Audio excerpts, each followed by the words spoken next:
Buenos días. Tú eres aquel hombre. Natán el profeta fue enviado por Dios al rey David para confrontarlo por sus acciones. Entonces pueden encontrar esta historia en el segundo libro de Samuel, en el capítulo 12.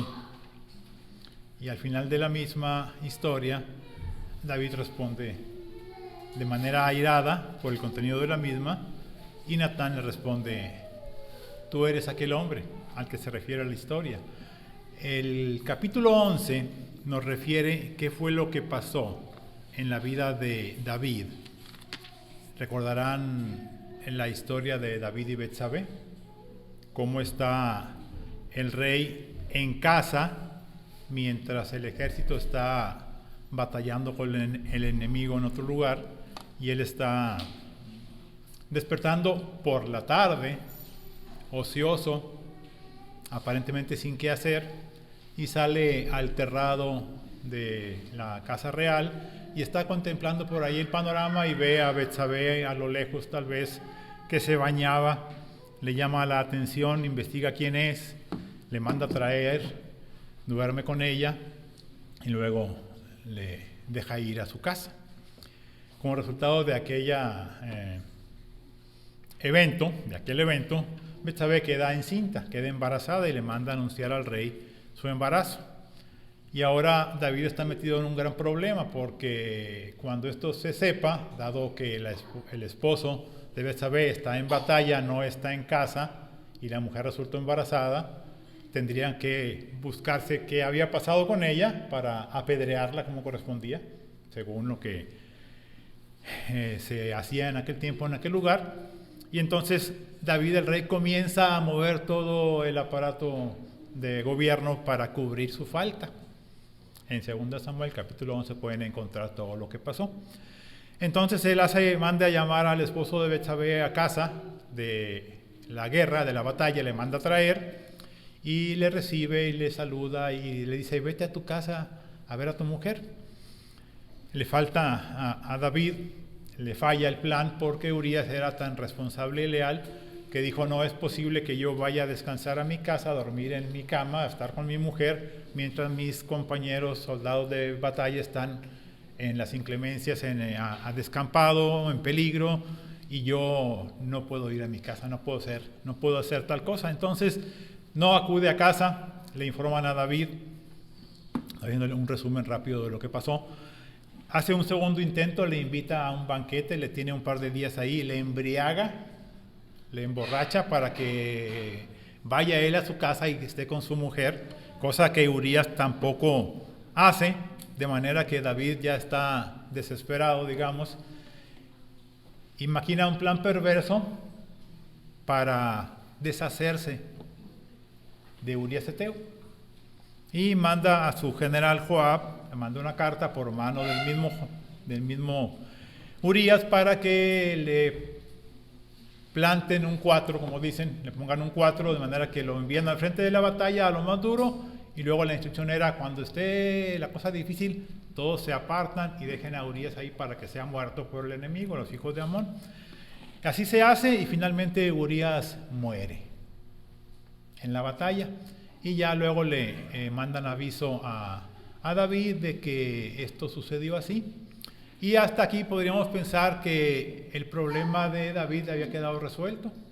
Urías falleció, Betsabé quedó viuda, guardó luto unos días, luego el rey le manda a traer a casa y la convierte en su esposa. No sería nada raro que el rey tuviera otro hijo con otra mujer que hubiese contraído matrimonio. Hasta aquí parecía que ya no había ningún problema para David, su pecado había quedado cubierto, nadie lo sabría. Sin embargo, la última frase del capítulo 11 cuenta una historia diferente. Dice: pero lo que David había hecho fue malo a los ojos del Señor. Y es entonces que viene Natán a David. El relato, la historia que le cuenta, la podemos encontrar, les decía, en el capítulo 12, del versículo 1 al 6, y dice de la siguiente manera: Jehová envió a Natán a David, y viniendo a él le dijo: había 2 hombres en una ciudad, el uno rico y el otro pobre. El rico tenía numerosas ovejas y vacas, pero el pobre no tenía más que una sola corderita, que él había comprado y criado y que había crecido con él y con sus hijos juntamente, comiendo de su bocado y bebiendo de su vaso, y durmiendo en su seno, y la tenía como a una hija.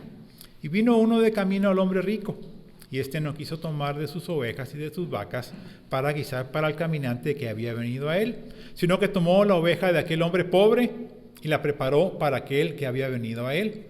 Entonces se encendió el furor de David en gran manera contra aquel hombre y dijo a Natán: vive Jehová, que el que tal hizo es digno de muerte y debe pagar la cordera con 4 tantos, porque tal cosa hizo y no tuvo misericordia. Ahí es donde entra ahora Natán y le dice: tú eres aquel hombre. La historia que le contaba era una acusación directa contra David, contra sus acciones, contra su pecado.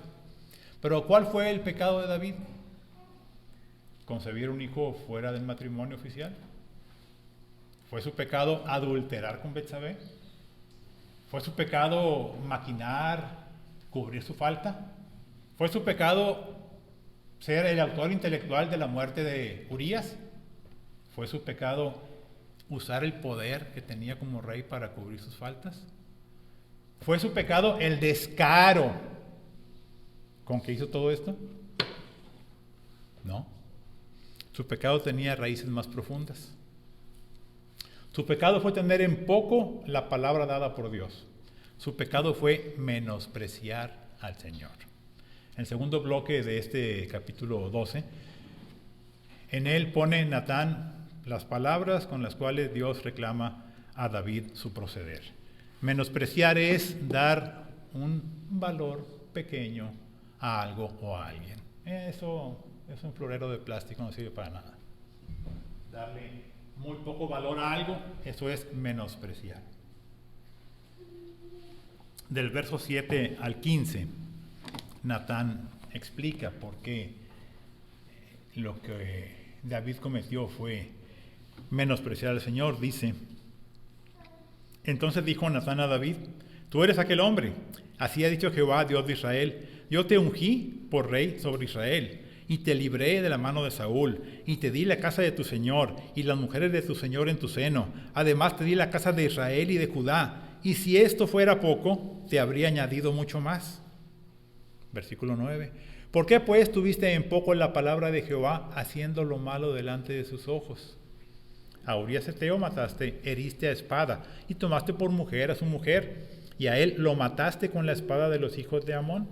Por lo cual ahora no se apartará jamás de tu casa la espada, por cuanto me menospreciaste y tomaste la mujer de Urías Eteo para que fuese tu mujer.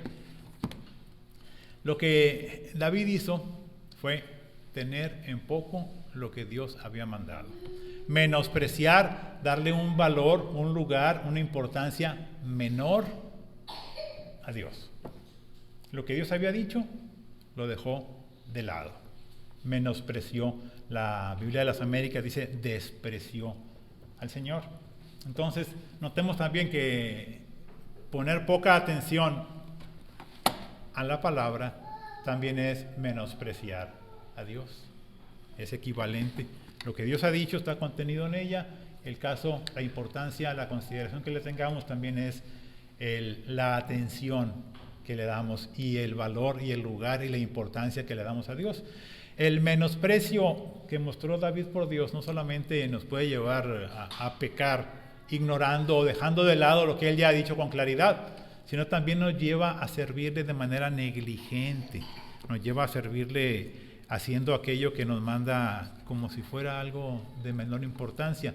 En Malaquías capítulo 1 dice también, hay un reclamo de parte de Dios para los sacerdotes por el mismo tema, el menosprecio. Dice de la siguiente manera: el hijo honra al padre y el siervo a su señor. Si pues soy yo padre, ¿dónde está mi honra? Y si soy señor, ¿dónde está mi temor? Dice Jehová de los ejércitos a vosotros, oh sacerdotes, que menospreciáis mi nombre y decís: ¿en qué hemos menospreciado tu nombre? En que ofrecéis sobre mi altar pan inmundo, y dijisteis: ¿En qué te hemos deshonrado? En que pensáis que la mesa de Jehová es despreciable. Y cuando ofrecéis el animal ciego para el sacrificio, ¿no es malo? Asimismo, cuando ofrecéis el cojo o el enfermo, ¿no es malo? Preséntalo pues a tu príncipe. ¿Acaso se agradará de ti o le serás acepto? Dice Jehová de los ejércitos. Ahora pues, orad por el favor de Dios para que tenga piedad de nosotros. Pero, ¿cómo podéis agradarle si hacéis estas cosas? Dice Jehová de los ejércitos. ¿Quién también hay de vosotros que cierre las puertas o alumbre mi altar de balde? Yo no tengo complacencia en vosotros, dice Jehová de los ejércitos, ni de vuestra mano aceptaré ofrenda, porque desde donde nace el sol hasta donde se pone es grande mi nombre entre las naciones, y en todo lugar se ofrece a mi nombre incienso y ofrenda limpia. Porque grande es mi nombre entre las naciones, dice Jehová de los ejércitos. Y vosotros lo habéis profanado cuando decís, inmunda es la mesa de Jehová, y cuando decís que su alimento es despreciable. Además habéis dicho, oh, qué fastidio es esto, y me despreciáis, dice Jehová de los ejércitos, y trajisteis lo hurtado, o cojo, o enfermo, y presentasteis ofrenda. ¿Aceptaré yo esto de vuestra mano, dice Jehová? Maldito el que engaña, el que teniendo machos en su rebaño, promete y sacrifica a Jehová lo dañado, porque yo soy gran rey, dice Jehová de los ejércitos, y mi nombre es temible entre las naciones. Presentar a Dios algo menor que lo mejor que tenemos es menospreciarle. Presentar lo que sobra es menospreciarle. Lo que los ministros del templo estaban haciendo era precisamente eso, darle a Dios una importancia menor que la que le corresponde.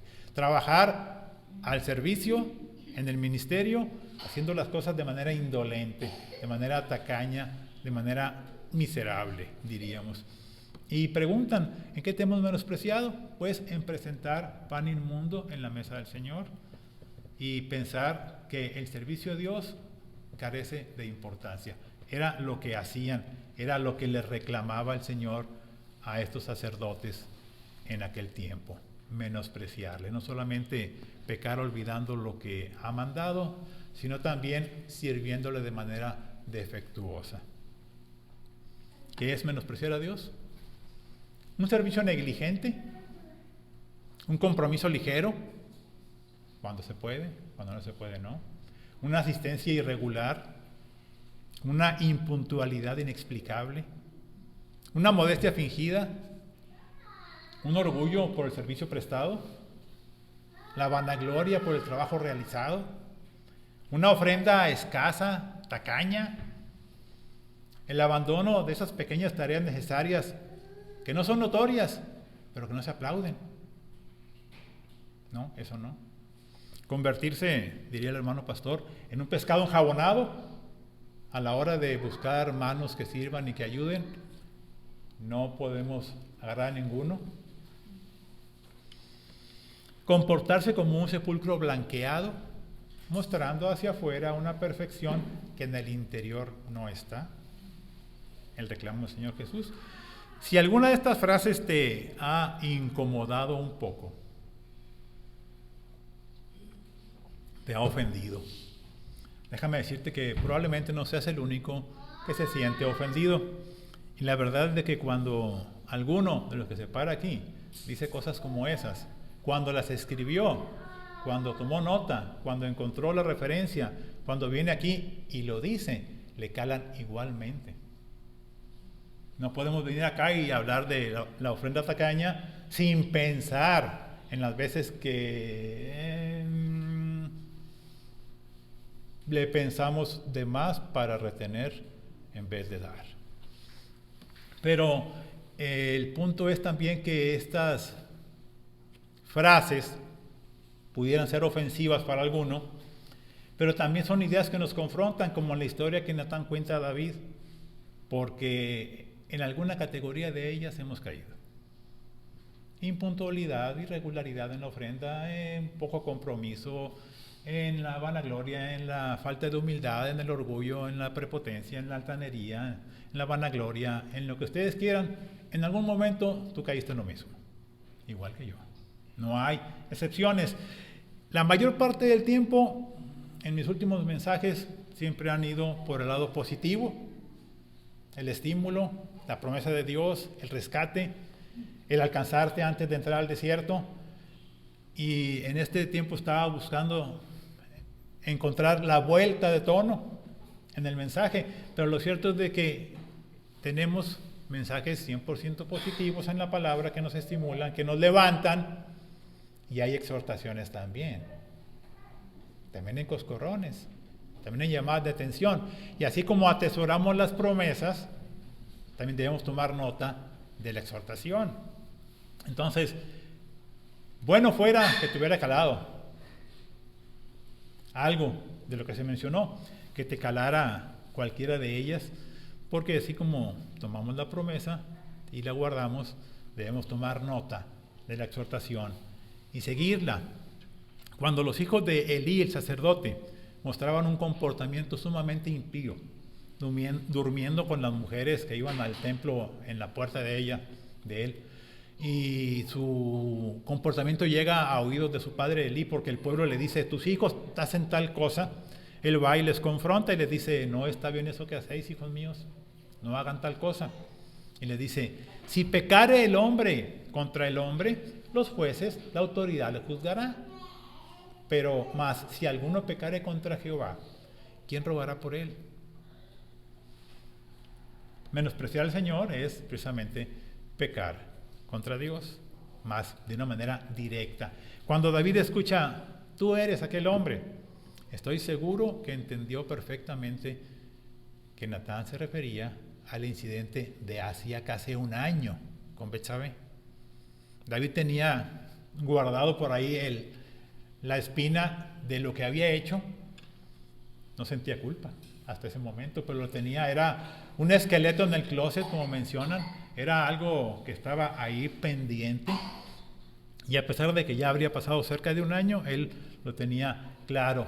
Durante todo el tiempo que David invirtió buscando cómo resolver su problema, cómo cubrir su pecado, les aseguro que Dios no estaba en su pensamiento de ninguna manera. Ausente totalmente. David estaba totalmente desconectado de Dios cuando estuvo más preocupado por, ¿qué dirán? Más preocupado por lo que podría pasar después en el reino si el asunto se ventilaba públicamente. Dios no tenía el primer lugar en la mente de David todo este tiempo, pero tampoco lo tenía cuando se paseaba por el terrado. Cuando todo empezó, Dios no estaba en su mente. Y permítame hacer un paréntesis también aquí, porque esa es una de las maneras en las que el pecado te atrapa. Primero, en un momento de descuido, tal vez, de desconexión temporal, pecas de una manera medianamente grave, diríamos. Algo como esto, tal vez.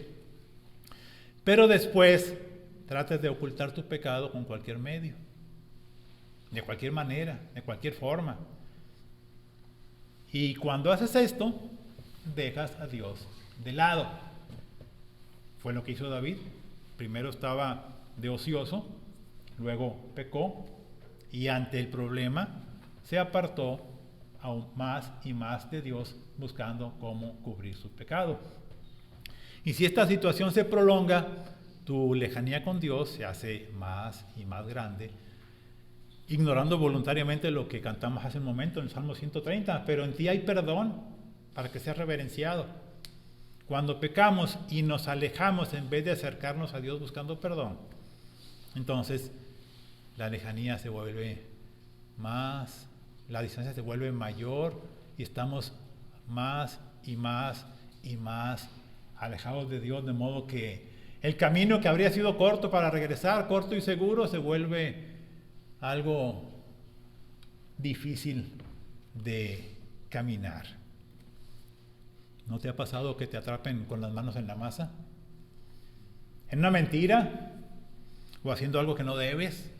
¿O que alguno te reprenda con justa razón, con argumento válido, con evidencia, por actuar de manera egoísta, altanera o irrespetuosa? Recuerdo hace muchos años, yo recuerdo muchos libros que he leído, se llamaba El crimen de un vegetariano. una familia. El papá era vegetariano, la familia lo sabía. Y en una ocasión, el papá está solo en casa y llega una de las hijas mayores y entra pues en su casa y llega hasta la cocina y nota un aroma extraño en la casa. Era vegetariano el papá. Y lo encuentra con un gran bistec con papas, con los cubiertos, hincándole el diente a un bocado de carne. El crimen de un vegetariano. ¿Qué excusa podría poner en ese momento el hombre? Ninguna.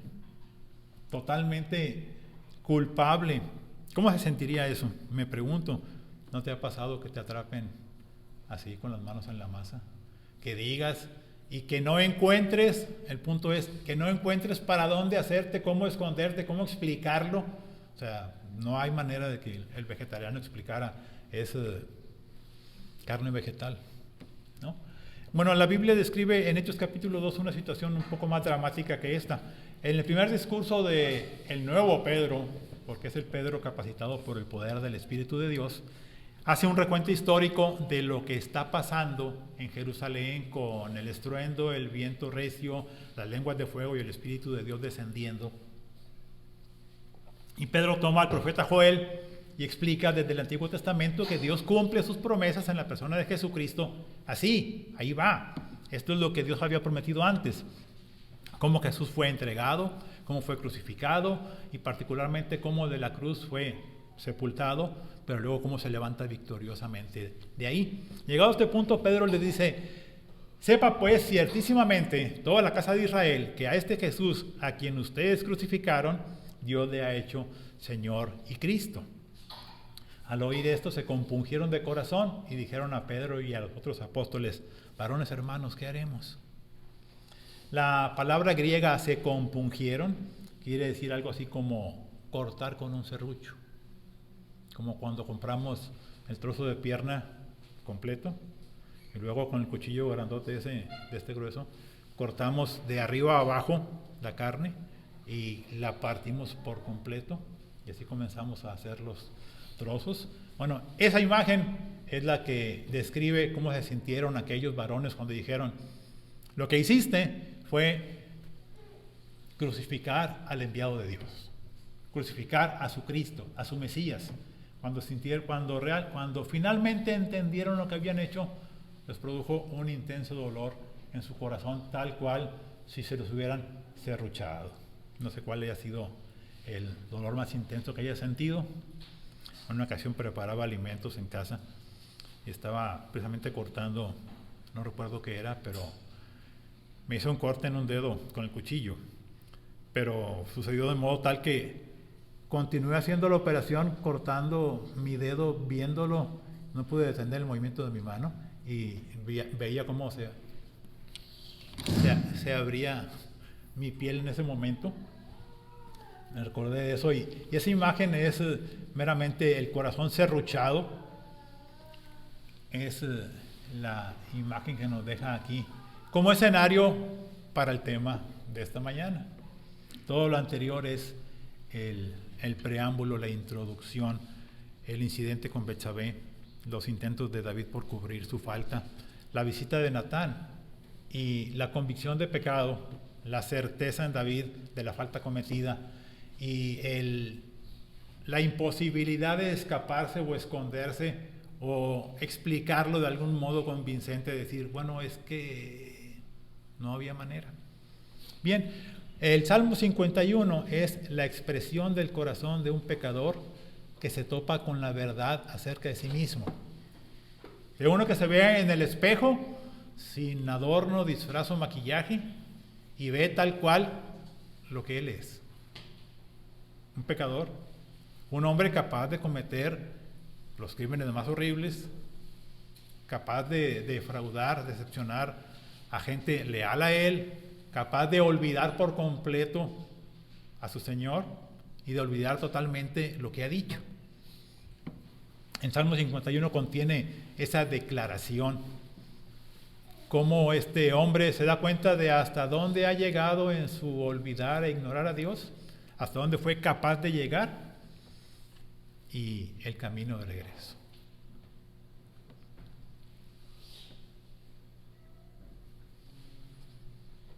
Quisiera compartir brevemente con ustedes algunos puntos que podemos extraer del Salmo 51 referentes a cómo tratar nuestro pecado con Dios a profundidad, en una entrevista personal, donde podamos reconocer nuestra falta, una cosa, enterarnos o aceptar, entender nuestra condición pecaminosa, nuestra tendencia al mal, y también la de declarar nuestra intención de dejar todo eso atrás, buscando ciertamente el perdón y la ayuda de Dios. Porque lo primero que nos estorba cuando nos acercamos a Dios es precisamente nuestro pecado.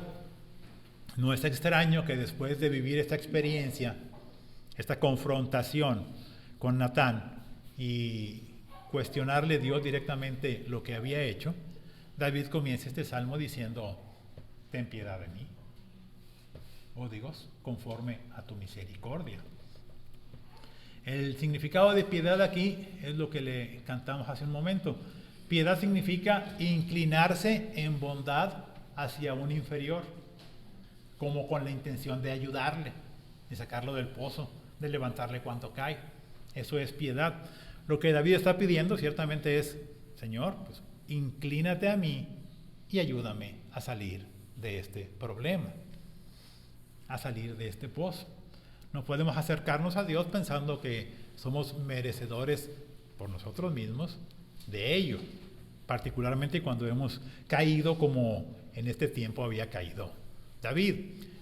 Nos acercamos a Dios solamente por la obra de Cristo efectuada en la cruz, porque tal sumo sacerdote nos convenía, santo, inocente, sin mancha, apartado de los pecadores y hecho más sublime que los cielos. Por la intercesión y por el sacrificio de este es que podemos acercarnos. Pero la verdad es de que la actitud que debemos mostrar y no olvidar es la de aquel hombre: sé propicio a mí, pecador. No la suficiencia aparente que pudiéramos pensar que tenemos, sino sé propicio a mí, inclínate a mí, Señor. Porque la única actitud aceptable que podemos tener es la que encontramos en Miqueas capítulo 6. El Señor me ha mostrado lo que es bueno y lo que pide Él de nosotros: solamente hacer justicia y amar misericordia y ser humildes ante Él. Esa es la manera en que nos podemos acercar, y es la manera que también comienza David este salmo: ten piedad de mí, oh Dios, conforme a tu misericordia.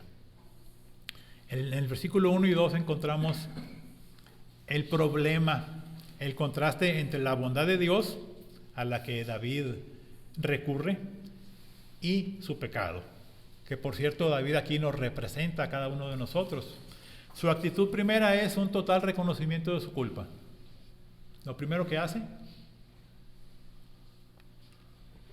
es reconocer, ya sin pretextos, su culpa. Dice: ten piedad de mí, oh Dios, conforme a tu misericordia, conforme a la multitud de tus piedades, borra mis rebeliones, lávame más y más de mi maldad y límpiame de mi pecado. La culpa, la falta de David, pecado, maldad y rebelión son su problema para acercarse a Dios. Para que nos demos una idea de la gravedad del problema en que estaba metido, o de lo que había hecho, o de cómo se sentía y cómo estaba su situación. Pecado se refiere a la pecaminosidad habitual, al pecado de todo el tiempo, al pecado de todos los días. Por un lado, perversidad o maldad se refiere a aquel que disfruta haciendo el mal. David se sabía culpable tanto de pecado como de perversidad. Por otra parte, rebelión viene de una raíz hebrea que significa apartarse de una autoridad justa a grandes zancadas. Habitualmente camino rápido. Si estamos juntos y me das 10 segundos, ya no te escucho. Bueno, esa es la figura que maneja rebelión.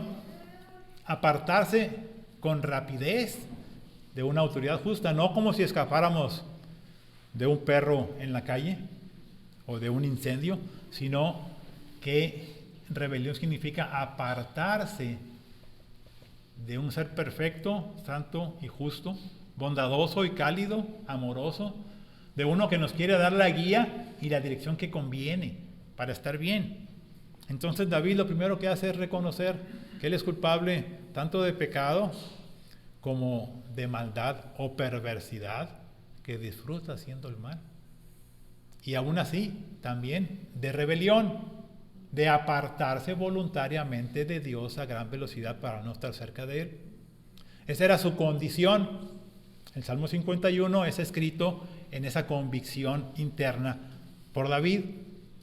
Después de la confrontación, después de la llamada de atención y después de todo lo que le dice Dios a David por parte de Natán, por medio de Natán, de todo lo que le había concedido, y aún te daría más, porque pues tuviste en poco lo que te dije antes. Totalmente culpable, sin espacio para ninguna negociación.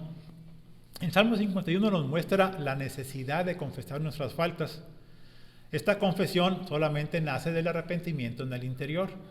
Este arrepentimiento solamente viene cuando nos contemplamos tal cual somos, en debilidad y con inclinación al mal, porque así somos cada uno de nosotros. También nos muestra la única vía de escape, la ayuda que viene de lo alto. De modo que en la balanza está, por un lado, sus piedades y misericordias, y por el otro, nuestra maldad, nuestro pecado y nuestra rebelión. ¿Qué pesará más? No solamente es necesario que oremos como el publicano, sé propicio a mí, pecador, sino que también nos hace falta solicitar la ayuda que nos permita dejar atrás esos pecados específicos que encontramos en nosotros.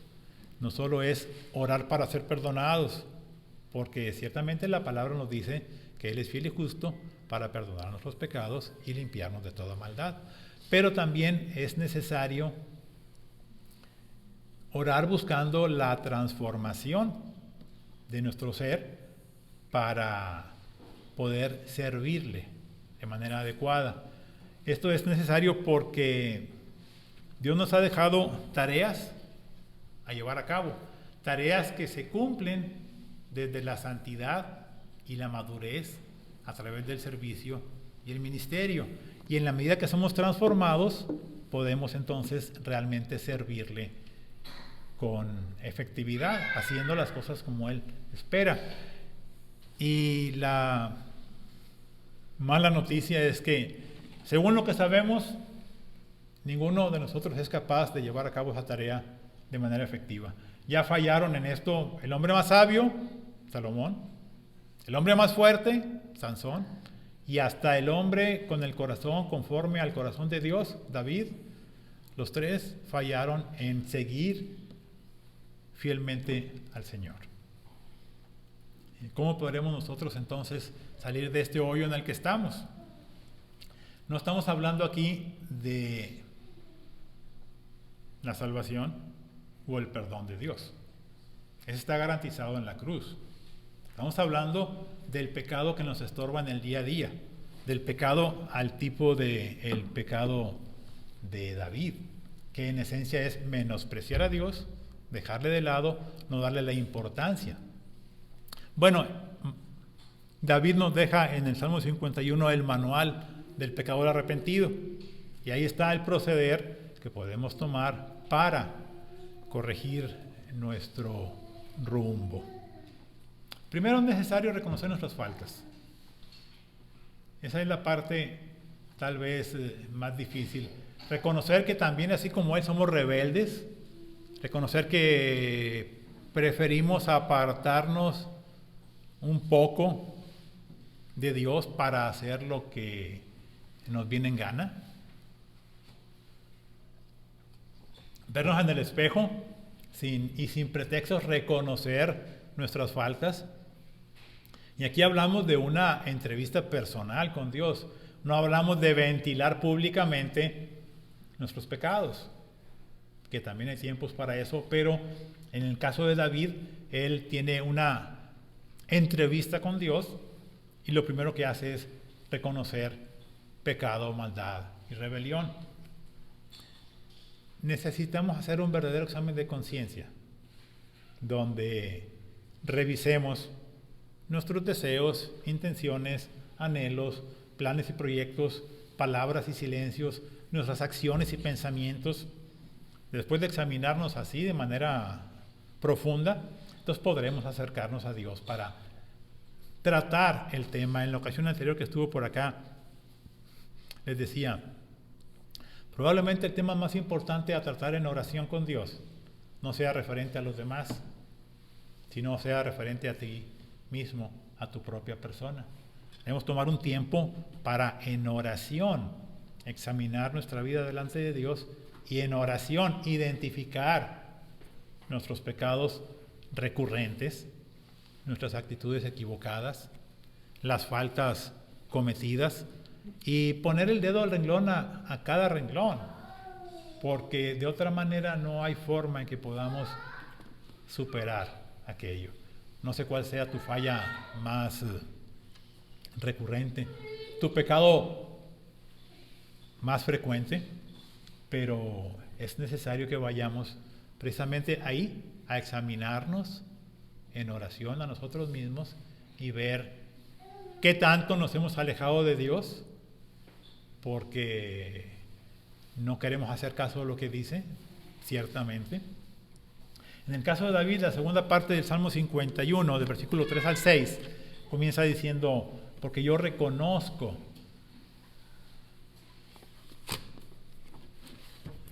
mi rebelión,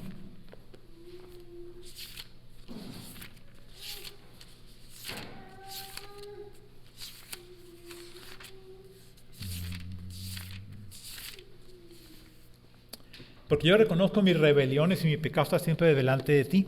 Contra ti solo he pecado y he hecho lo malo delante de tus ojos, para que seas reconocido justo en tu palabra y tenido por puro en tu juicio. Lo primero que hace es, les decía hace un momento, reconocer sus faltas. La palabra reconocer aquí implica la actividad intelectual, o sea, la percepción, el pensamiento, la observación, el análisis, la reflexión sobre el comportamiento. Y es necesario reconocer nuestra responsabilidad en aquello que hemos cometido. Yo reconozco mis rebeliones. Lo primero que hace David es aceptar que estuvo apartándose de Dios. En el caso de Betsabé, después de la confrontación con Natán, David sabe perfectamente cuál fue su falta, cuál fue el proceso, el camino que le llevó hasta ahí, una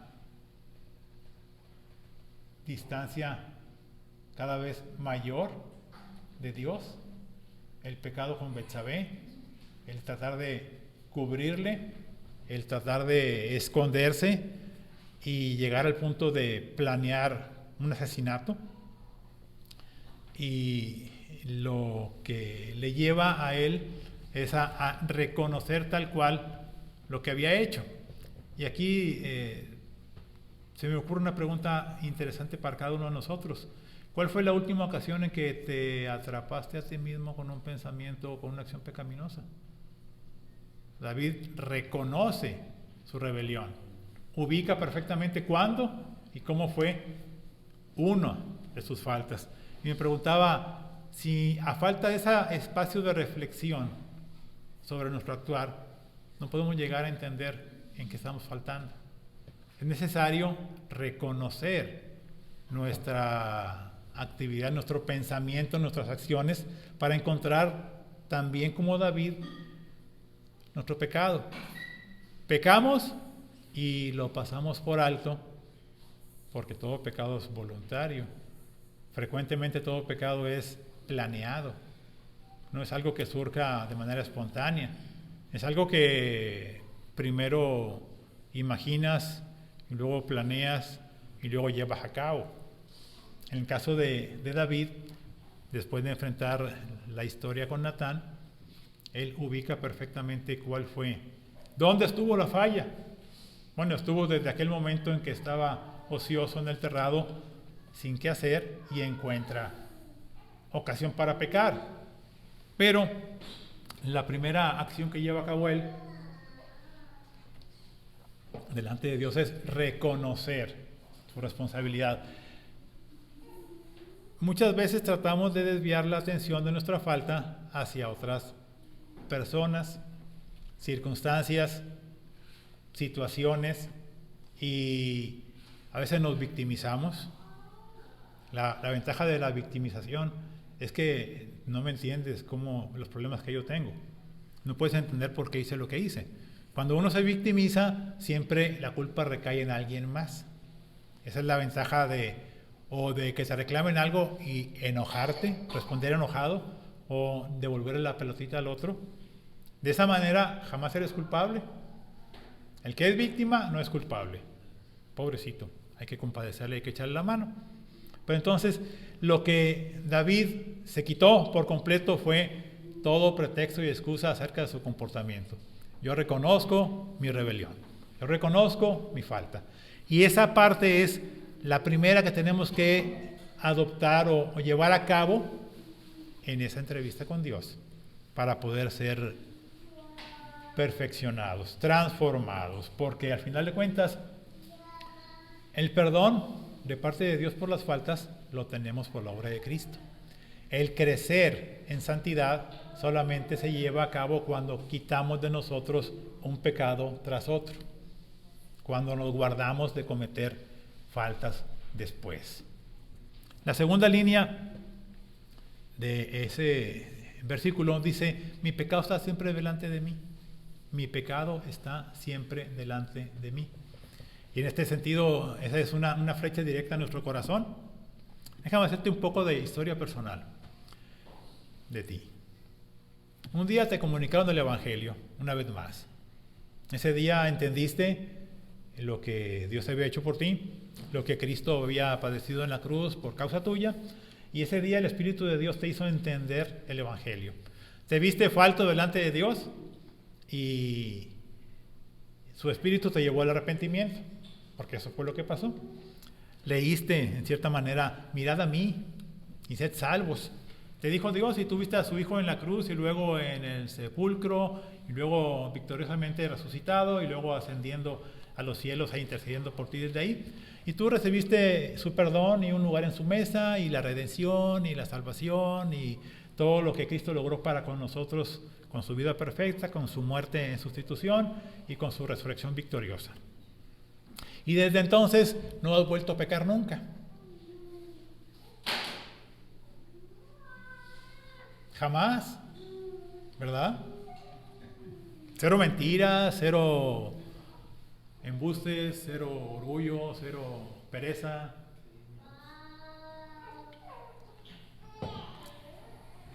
Si hay algo que distingue a un creyente maduro o en proceso de maduración, es su conciencia de pecado. El creyente maduro sabe de sus faltas, las identifica, sabe de qué pie cojea, conoce su pecaminosidad. Yo sé cuál es mi punto débil, pero sé cuáles son mis puntos débiles, no es uno solo.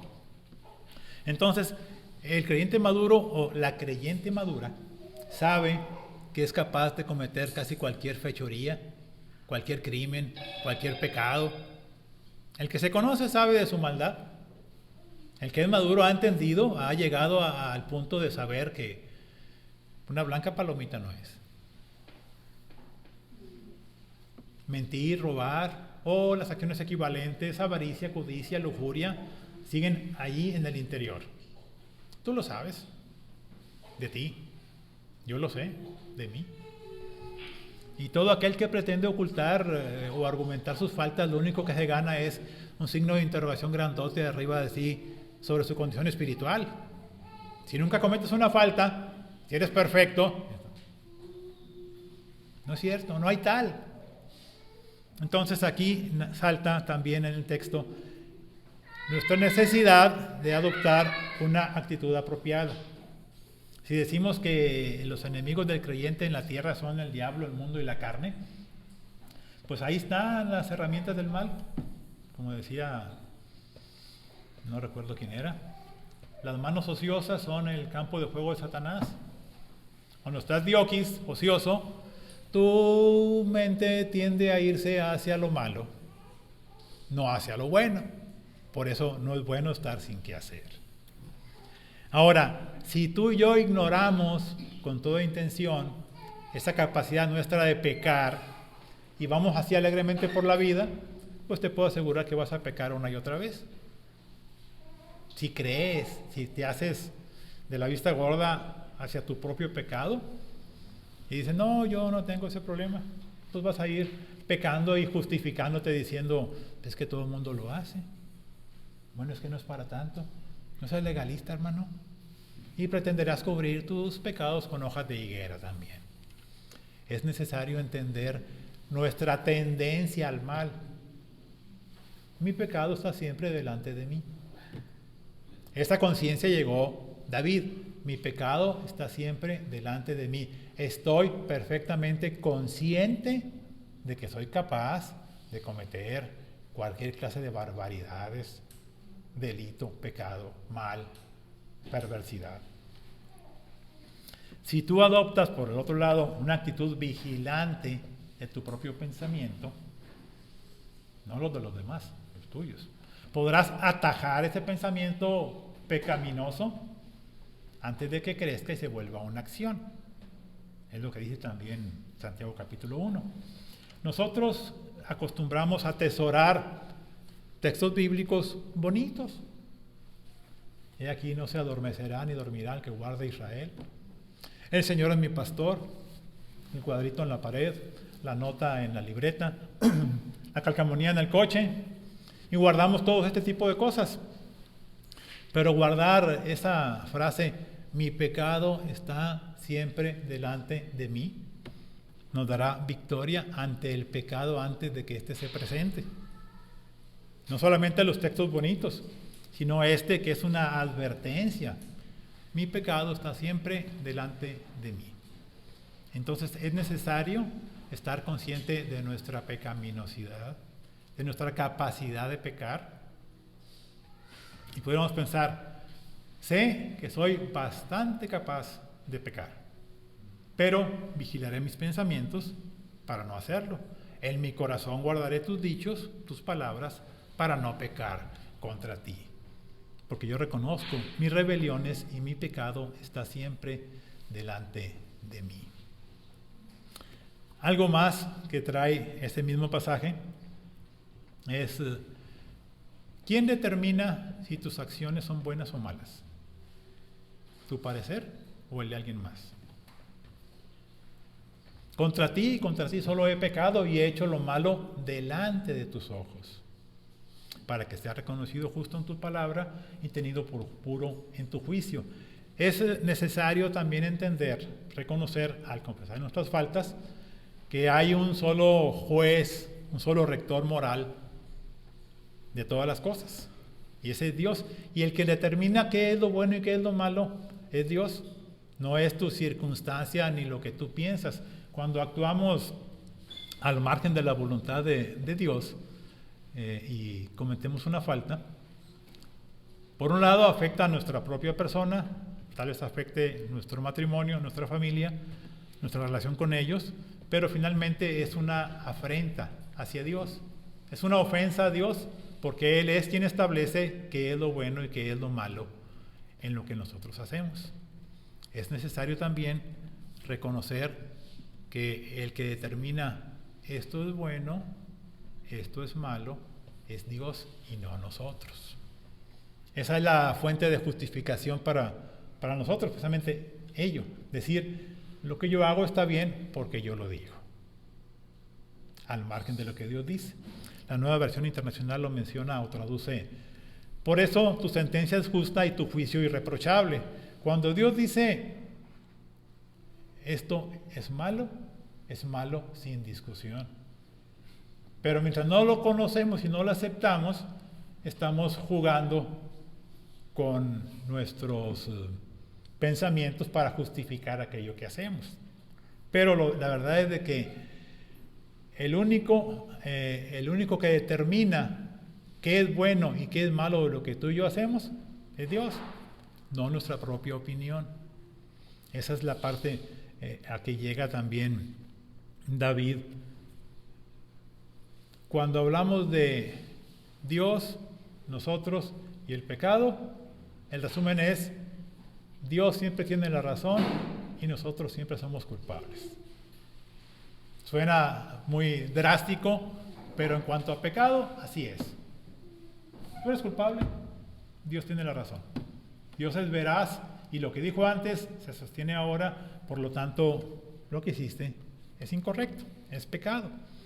Es necesario entender también que nuestra naturaleza sigue siendo una naturaleza caída, propensa al mal. Dice también David: he aquí, en maldad he sido formado y en pecado me concibió mi madre. Y aquí hablamos tal cual de la naturaleza caída. David no solamente reconoce sus faltas, no solamente asume o entiende que es Dios el juez, sino también nota que tiene total capacidad para hacer el mal. No solamente está el pecado ahí, sino que naturalmente es capaz de pecar. La herencia que recibimos también, esa capacidad natural de pecado, la tiene Él, la reconoce y la desarrollamos día a día, la ponemos en práctica. Por todo esto es entendible que pues David inicie diciendo: ten piedad de mí, oh Dios, conforme a tu misericordia. ¿De qué otra manera podría él acercarse a Dios? No hay forma. Es necesario acercarnos a Él en busca de limpieza. El tercer bloque, y quiero terminar ya casi terminar. Sé aquí, tú amas la verdad en lo íntimo y en lo secreto me has hecho comprender sabiduría. Una traducción más cercana a esto es: a ti te agrada que en los pensamientos más íntimos de mi persona esté la verdad. Que en lo íntimo, tú amas la verdad en lo íntimo. El pensamiento hebreo utiliza las entrañas, el interior, no el corazón, sino más abajo, el centro del ser, de la persona, del cuerpo, como la parte más íntima, lo más secreto, lo más personal, lo más esencial del hombre. Dice Dios: cuando ahí hay verdad, me agrada. Cuando en lo íntimo tuyo, cuando en tu pensamiento más recóndito, más escondido, donde nadie sabe lo que hay más que tú, cuando ahí hay verdad, a Dios le agrada. Y precisamente esa es nuestra falla probablemente, que en donde nadie ve las cosas, no haya la verdad, no esté la verdad de Dios. ¿Dónde se define lo que hacemos? En el interior, en lo íntimo, en las entrañas.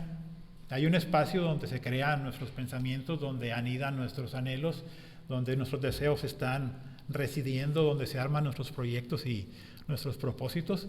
Lo que hay ahí, en lo más íntimo, es lo que nos define. Es lo que nos hace ser y hacer lo que somos, lo que haremos. Bueno, a esa parte la Escritura le llama lo íntimo, las entrañas, los pensamientos más íntimos. Y cuando ahí está la verdad de Dios, Dios se agrada de ello. Tú amas la verdad en lo íntimo. Y es ahí donde necesitamos ser transformados. Es ahí donde la falta de la verdad de Dios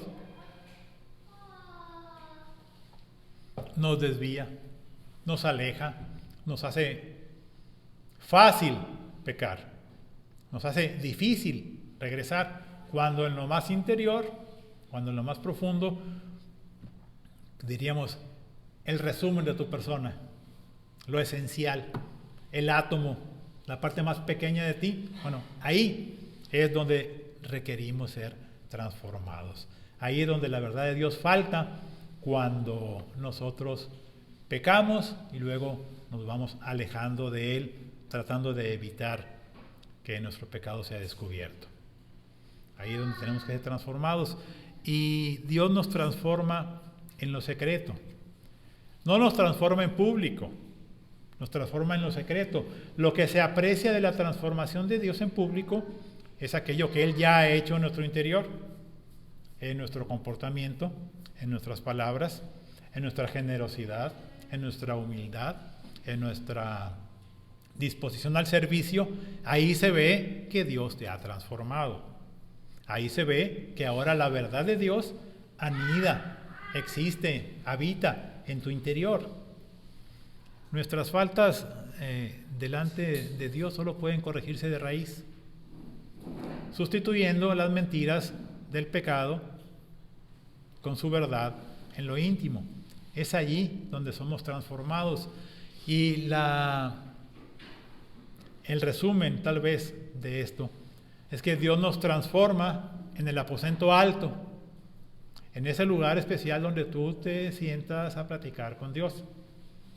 Ese lugar puede cambiar de persona a persona, pero ahí es donde vas, sin prisa, a platicar con Dios, a contarle no de los demás, ni de tus problemas, sino de tus faltas.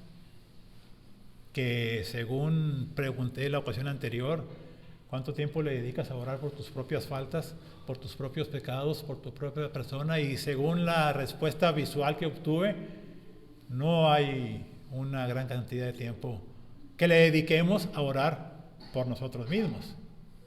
Es necesario, y el tiempo más productivo en oración que puedes tener es aquel que le dediques a platicar con Dios acerca de ti, de tus faltas, no solamente para confesarlas, sino para corregirlas. Y no hay manera en que tú mismo lo hagas si no recibes ayuda de lo alto. Ni Sansón, ni Salomón, ni David pudieron cumplir con el requisito. Probablemente ni tú ni yo. Entonces, tenemos que hacer inventario. Tenemos que vernos al espejo y examinar qué hacemos, qué pensamos, qué anhelamos, qué planes tenemos, qué es lo que queremos hacer. Y cuando hagamos este inventario, probablemente lo siguiente que salga de nuestra boca sea: ten piedad de mí, oh Dios, conforme a tu misericordia, porque lo que he encontrado, si a mí no me gusta, a ti menos. Y la petición más apropiada que podemos hacer en ese momento será: crea en mí, oh Dios, un corazón limpio y renueva un espíritu recto dentro de mí. Porque de otra manera no hay forma en que tú y yo nos enmendemos en lo práctico, en lo diario, en lo que hacemos, en lo que decimos, en lo que perseguimos, si no viene de lo alto una renovación del interior, de lo más íntimo de nuestras entrañas. Y les decía que es necesario ser transformados porque el servicio a Dios parte de la santidad, se fortalece en la santidad, se fortalece mediante la transformación que Dios hace de nosotros. Cuando comunicamos el Evangelio, también nuestra persona es exhibida ahí. Nuestro comportamiento es conocido. De modo que si Dios te ha transformado, ciertamente no hay excusa en los demás para desacreditar tu mensaje. Por otro lado, únicamente comunicamos el mensaje. Nosotros no convertimos a nadie, ni salvamos a nadie, ni traemos a nadie a ningún lado. ¿Sí? Nuestra tarea es comunicar el mensaje. La tarea de Dios es aplicar el mensaje a la persona. Pero lo cierto es que hay al menos dos efectos, dos notas finales en este tema. La primera es, uno de los resultados de la transformación que solicitamos a Dios, a la manera de David, es un ministerio efectivo. Dice el versículo 13, entonces, posterior a la transformación, posterior a crear Dios un corazón nuevo en David, entonces enseñaré a los transgresores tus caminos y los pecadores se convertirán a ti. Por lo que el Salmo dice, no hay manera en que tú o yo vayamos y prediquemos y comuniquemos el Evangelio sin esta transformación interior que solamente Dios puede hacer, de manera que los que escuchen sean tratados por Dios. Sin eso, no hay. Por eso es necesario examinarnos y poner el dedo en cada renglón que encontremos como falta recurrente en nosotros. ¿Cuál es tu pecado? No lo sé. Conozco los míos y debería, así como se dice en este momento, ponerle el renglón a cada uno y tratarlo con Dios e ir hasta lo más profundo de mi ser, de mi pensar, de lo que hay en mí que me lleva a hacer aquello, para reconocerlo delante de Dios y que Él me ayude a resolver aquello. De otra manera, no es posible. La autoayuda en los creyentes para tratar el pecado no funciona. Diría que ni siquiera el consejo de un hermano sabio, de un hermano maduro, puede dar cierta pauta, pero solamente la intervención sobrenatural de Dios por su Espíritu y su palabra pueden transformar tu interior. Ahí donde todos fallamos es en el interior. Entonces, la efectividad en la prédica, en la comunicación, en el modelaje del cristiano hacia el exterior, solamente parte de una vida transformada.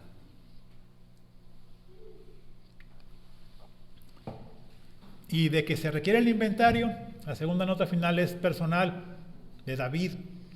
El tiempo de oración que tengamos debe ser específico, falta por falta, pecado tras pecado. Cada cosa mala que encontremos en nosotros debe ser mencionada por nombre delante de Dios en privado, con sinceridad, sin taparle. Obviamente a Dios no podemos ocultarle nada. Recuerdo hace años que leí una prédica en portugués, de esas veces que no tenía que hacer, y entendí mucho de lo que decía. Llegó un punto en que mencionaba el autor de la prédica que a veces hacemos cosas por debajo de la mesa, como por debajo del agua para que no se vean, para ocultarlas. Decía, con Dios no funciona, porque con Dios ni siquiera hay mesa.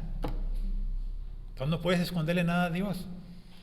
Tampoco podemos pensar que Dios no sabe cuáles son nuestros pecados favoritos, recurrentes, en los que más fácilmente caemos. Él los conoce. Lo que te hace falta a ti y a mí es decírselo a Él, reconocerlo. Entonces, lo que David hace es decirle, líbrame de homicidios. Lo primero que me llamó la atención hace 30 años de este salmo fue esa frase, líbrame de homicidios, oh Dios de mi salvación. ¿Por qué pide eso? ¿Por qué específicamente líbrame de homicidios? Porque era el pecado uno de las expresiones, de las ramas del pecado que hubo en su corazón, provocar la muerte de Urías. Tal cual. Se vio una falta en todo ese escenario irreparable, era la muerte de Urías. Entonces, David confiesa sus faltas, reconoce su pecaminosidad, asume su condición pecadora natural como hombre descendiente de Adán y Eva, sabe todo eso, pero también tiene clara en su mente una de sus faltas.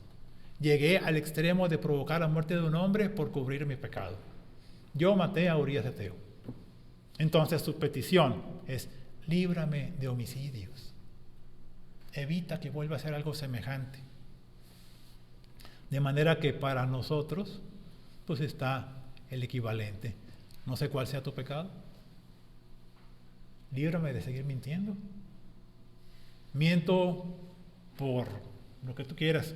Puedes desarrollar el tema con Dios y yo creo que cuando se lo platiques, lo confieses delante de Él y pidas ayuda, tu mente se aclarará y verás por qué es que has desarrollado esa facilidad para mentir o para cualquier otra cosa. Pero la petición de David fue específica, líbrame de homicidios. Y del mismo modo, cada uno de nosotros debería pedir por ese pecado específico que hemos identificado uno tras otro, hasta que terminemos. El tema es todavía muy amplio. Tengo que hacerme el propósito de terminar este sermón por escrito. Pero el resumen es, lo que David nos deja es la necesidad de transformar nuestro interior. Ahí es donde nos alejamos de Dios, ahí es donde vamos acariciando el pecado, cultivando el pecado y cosechando el pecado. Ahí está la lejanía, el ignorar voluntariamente a Dios, el menospreciarle, que ya en sí, si nos ponemos en el lugar de David en el capítulo 12 y lo leemos y lo personificamos nosotros, al reclamarle a Dios y decirle, ¿por qué pues tuviste en poco la palabra del Señor? ¿Por qué me menospreciaste después de todo lo que en generosidad te he dado? Yo creo que esa fue, y esa imagen todavía de el corazón serruchado, ese dolor intenso de los judíos en Hechos capítulo 2 y esa vergüenza tal vez que tuvo David al encontrarse convicto de pecado, totalmente culpable, sin posibilidad de defensa alguna. Esa debería movernos a buscar arreglar esas cosas, a buscar darle a Dios el papel, el lugar, la importancia que tiene. Cualquier cosa que le demos que no sea el 100% de nuestra atención, de nuestro tiempo, de todo, es menospreciar al Señor. Es darle un valor escaso. ¿Cuánto vale? Es peccata minuta, diríamos. Queda pues de tarea para cada uno, tal vez separar ese tiempo para orar, no por la congregación, no por la lista de enfermos, no por los perdidos alrededor del mundo, no por nada, no por ninguna otra cosa, no por ningún otro tema, no por ninguna otra persona, sino por ti. Date un tiempo, haz la tarea de ubicar, bueno, ¿cuál es mi pecado, mi falta más frecuente? ¿Qué área de mi vida no está enderezada, alineada con Dios? ¿En qué no le doy el 100%? ¿En qué no tiene Dios el primer lugar en mi vida? ¿Hasta qué grado, a qué distancia me he alejado de Él? Y luego tratar el tema con Dios. Obviamente reconocer la falta, aceptar la responsabilidad. El perdón lo tiene garantizado, porque ciertamente Él es fiel y justo para perdonar nuestros pecados y limpiarnos de toda maldad, previa confesión de parte nuestra, previa aceptación de nuestra falta. Pero el siguiente paso es, elimina de tu vida eso. Por ti mismo no lo vas a lograr, pero con la ayuda de Dios sí, y no es exterior, sino en lo íntimo. Y en lo íntimo, solamente Dios y tú conocen lo que hay ahí. Y ahí nada más Dios lo puede cambiar y tú puedes tener la mejor disposición. Pero de otra forma es imposible. Vamos a orar brevemente para terminar. Señor nuestro Dios, te alabamos, te bendecimos, te damos gracias en esta mañana por muchas cosas, por permitirnos estar aquí, por el tiempo de alabanza y por la congregación reunida. Te damos la honra y la gloria porque eres tú quien nos mueve, eres tú quien nos trae, eres tú quien nos guardó en el camino y estamos aquí en tu presencia. Te damos gracias también porque ciertamente nos muestras en tu palabra tu parecer y tu pensamiento con relación a lo que hacemos, a lo que pensamos, a lo que vivimos, a lo que experimentamos.